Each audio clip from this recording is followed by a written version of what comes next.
Hola mi gente, hoy les traemos lo prometido, un video donde se cuenta toda la historia del familiar, al igual que de su creencia en la actualidad. Bueno, una vez dicho eso comencemos.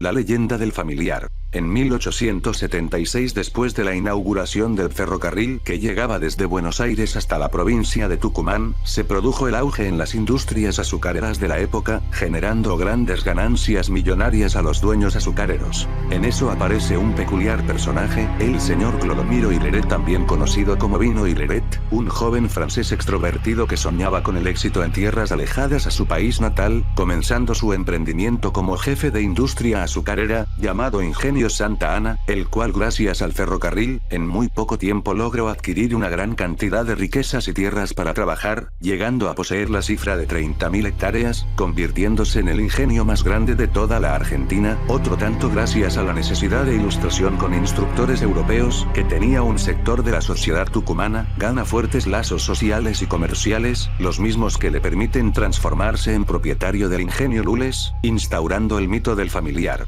La fortuna que recaudaba el ingenio en muy pocos lapsos de tiempo, dispararon la imaginación popular, hasta llegar a la conclusión de que los dueños de estos se habían enriquecido tan rápidamente gracias a pactos con el diablo, u otros demonios mandados por él. Pronto, se comenzó a divulgar que la mayoría de los ingenios tuvieron su propio familiar, a quienes se lo atribuyen al Ingenio Santa Ana de Tucumán, propiedad de Clodomiro Hilleret, el haber sido el primero en conseguir su propio familiar. Los dueños de los ingenios mantenían a estos demonios, que tomarían la forma del familiar escondidos en el sótano o en la chimenea, al cual dejaban alimentarse una noche al año de los peones que tuvieran la desgracia de cruzarse en su camino, o bien que hubiera sido llevado a su presencia mediante engaños del capataz, en donde los encerraban en cuartos donde se encontraba tal criatura.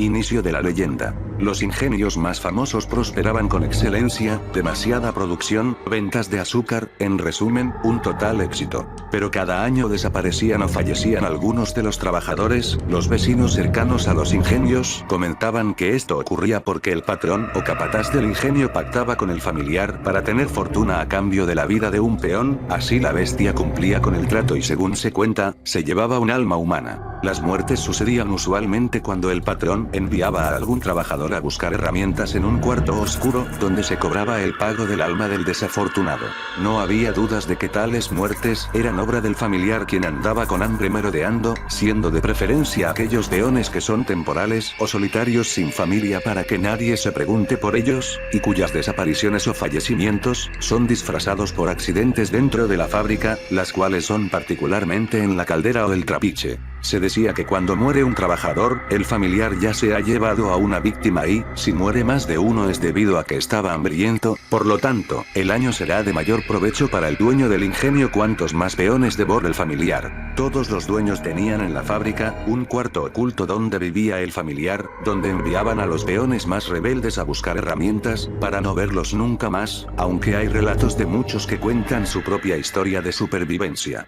Los hombres que conocen al familiar o han escuchado de él, son precavidos de llevar una cruz grande colgada en el pecho, un rosario en el cuerpo y un puñal en la cintura, como método de protección ante esta entidad. Pueden quedar lastimados luego de una pelea, pero se salvarán gracias a la cruz y al rosario. Si el hombre no puede pelear con su facón, entonces será devorado. En los casos en que el peón sobrevive, los patrones les pagan fuertes sumas de dinero para que se quede callado, y según como recuerdan algunos hombres que han trabajado en los ingenios, esta bestia es como un enorme perro de pelaje oscuro como la noche, y se lo relacionaba como un perro del infierno e incluso como el mismo diablo. Se lo caracteriza como un ser diabólico y despiadado, que recorre los ingenios azucareros del noroeste argentino, en lugares como Salta, Jujuy, Catamarca, Santiago del Estero, Tucumán, al igual que algunos casos aislados en Entre Ríos y San Juan. Se lo llama el familiar debido al vínculo de sangre que hay entre la entidad y el empresario al realizar el pacto. Normalmente aparece en forma de perro oscuro con ojos rojos encendidos por la noche, algunas veces sin cabeza, también arrastrando cadena de hierro mientras que produce un sonido espeluznante, tiende a ser feroz y siempre está al acecho de cualquier víctima cercana.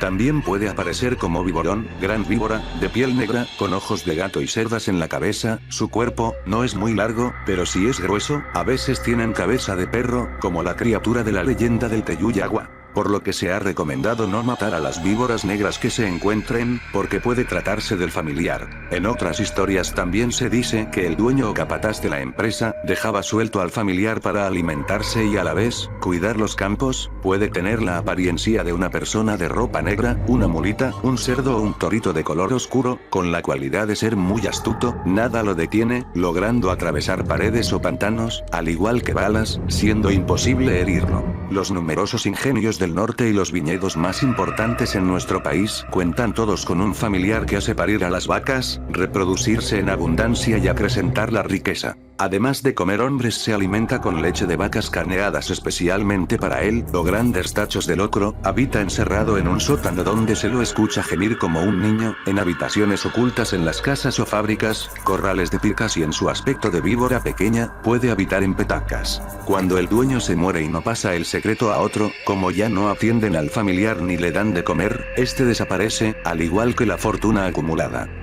Explicación. Su primera apariencia data aproximadamente de los años 80 del siglo XIX, en esa época ocurre la segunda, o tardía industrialización, la cual había empezado a dejar sus huellas en los paisajes de las provincias del noroeste argentino. En esta leyenda, a diferencia de muchas otras, podemos ver que se cuentan hechos siniestros en forma distorsionada, en este caso con el objetivo de mantener la opresión y la injusticia de los obreros explotados, siendo la mayoría pobladores originarios de Salta, Jujuy y la Patagonia, los cuales habían sido capturados y esclavizados, teniendo una deuda con su patrón. Siendo una de las explicaciones de su creación, es que él mismo Hileret funda esta leyenda compuesta por elementos griegos y cristianos para lograr la dominación de los trabajadores, ya que eran 2000 peones contra 30 capataces armados, siendo un peligro latente para los patrones. Debido a que la historia funcionaba como método de control psicológico, y que en caso de que no esté el patrón o el capataz, el miedo a que el familiar aparezca era quien los reemplazaba. El método de la utilización del mito se comenzó a extender a las diferentes empresas azucareras, teniendo variaciones en cada ingenio, pero siempre con la misma predilección del familiar, que a la hora de alimentarse o ser alimentado, sea solo con los obreros sin familiares en la zona o los considerados, a ojos del patrón y sus capataces, como revoltosos, vagos o improductivos, constituían una comida que saciaba el hambre del ente. Era necesario que estos aceptaran su destino, convirtiéndose la leyenda como una advertencia a los trabajadores y volcando sus pensamientos en la idea de Dios, ya que, si el diablo andaba suelto, se confirmaba la existencia del mismo, siendo la forma de protegerse y reforzando la religión, ya que eso implicaba la aceptación de su esclavitud en el ingenio y mantener la espera de la salvación en la otra vida, renunciando a su libertad y cualquier tipo de rebeldía que pusiera en cuestión el poder del patrón. Según el historiador Eduardo Rosenzweig, lo explica así: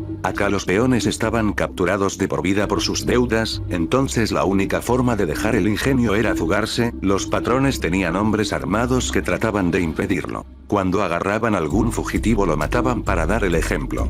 Para que eso funcionase en la psicología de los peones, se crea el mito, que en las noches de luna llena, sale el familiar, y que el familiar hace desaparecer al peón más rebelde. Esa es la palabra que usaban. Pero luego de 1940, con la presidencia de Perón, los empleados comenzaron a estar sindicalizados, por lo cual, el familiar comenzó a perder fuerza entre los obreros. Pero en la década del 1960 y en 1970, la leyenda retornó nuevamente, en el año 1966 cuando Onganía decretó el cierre de 11 ingenios en Tucumán. El fin de la medida impuesta era de favorecer la concentración monopólica en manos de los industriales del norte, en referencia a Jujuy y Salta, lo cual revivió la creencia del familiar y de que, al no haber cumplido con el pacto, las empresas perdieron las fortunas acumuladas y por ende estas cerraron. Durante la era dictatorial de 1976, ocurrían muchas desapariciones en lugares como Tucumán, Salta y Jujuy, la mayoría de veces en los cañaverales, de donde se le atribuía al familiar, pero que también se decía que en realidad, era que el patrón mandaba a sus guardias a, no sé cómo decirlo, ya sé,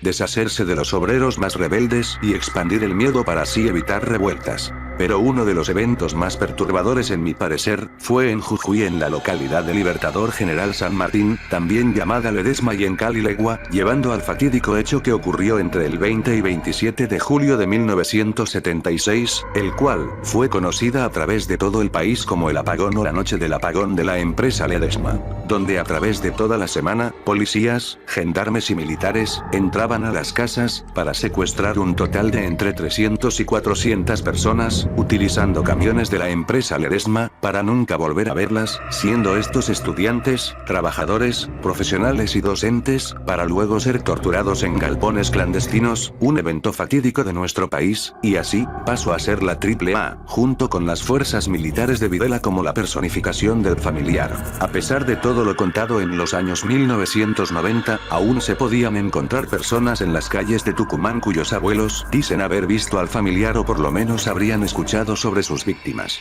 Algo curioso con esta leyenda es que comparten similitudes con las leyendas de otros países, como la relación de la bestia y la luna llena, el trato con el diablo, siendo algo así, a la variación de un trueque mítico extendido en toda Europa Central desde la temprana edad moderna. La sospechosa prosperidad material es intercambiada por un sacrificio humano, que puede consistir tanto en el cuerpo como en el alma. Ya sabemos que con la llegada de los españoles, el cristianismo y las inmigraciones al país, trajeron muchas creencias, y el pensar que el familiar se haya construido a partir de ellas, no es tan descabellado, aún más siendo usado para opacar hechos tan horrendos. En la actualidad, la creencia en el mito sigue arraigada en los ingenios, ya no se usa como explicación para la vida cotidiana en la fábrica y campos, pero su uso como elemento mitológico y paranormal que edulcora y desliga de responsabilidad a los empresarios por la muerte de obreros, sigue siendo un dicho común entre los trabajadores. En una industria en la que se emplean a miles de personas, los accidentes causados por la desidia de los patrones son muy comunes, y año a año los que pierden la vida son la nueva comida del familiar. Cada vez que un compañero muere en el ingenio o en el cañaveral, es usual que se comente que se lo llevó el familiar en el ingenio Ledesma. Por ejemplo, todos los años al final de la zafra, la última tirada de caña de azúcar cosechada a los trapiches, se arroja también un maniquí vestido con las ropas de grafa que usan los obreros, con casco, guantes, botas y hasta lentes de seguridad, siguiendo la tradición de dar de comer al familiar para que la zafra sea próspera y productiva, y para que el patrón acreciente su fortuna. Muy bien, aquí acaba el video y díganme qué creen, ¿será real la leyenda o habrá sido creado por Clodomiro? Por último les dejo con Isabel, que les narrara un poema hecho por Juan Eduardo Piatelli, poeta tucumano. Un aullido, agudo y largo, rompe en la noche por miedo, las casas trancan sus puertas, y se murmuran los rezos. Los rezagados se apuran, el familiar anda suelto. Se dice que el familiar es el demonio hecho perro, y que tiene sociedad con el dueño del ingenio. Muchas gracias por escucharme, nos vemos en otro momento, chao.